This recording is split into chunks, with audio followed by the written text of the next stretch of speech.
Welcome to the Drum Set Therapy Podcast.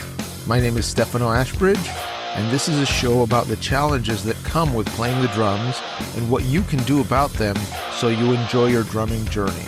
Visit drumlessonsinla.com for online and in-person drum coaching. A while back, I interviewed Bart Robley about his book, The Rhythmic Journey.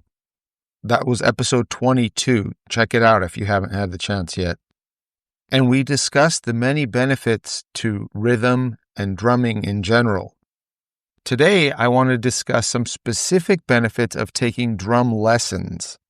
Aside from the obvious benefit of having a coach or teacher guide you through your drumming journey, these 4 specific things come to mind. Number 1 is commitment. When you show up every week for coaching and guidance, you're learning consistency and commitment. Number 2 is discipline. When you practice, you're developing the discipline and time management skills that can last you a lifetime. Number 3 is perseverance. When you push through a hard spot, you're learning perseverance and tenacity. And number 4 is appreciation. When you hear a song and you know how hard it is to play, you've learned music appreciation.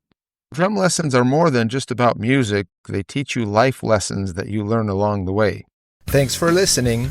Visit drumlessonsinla.com for online and in-person drum coaching. Till next time.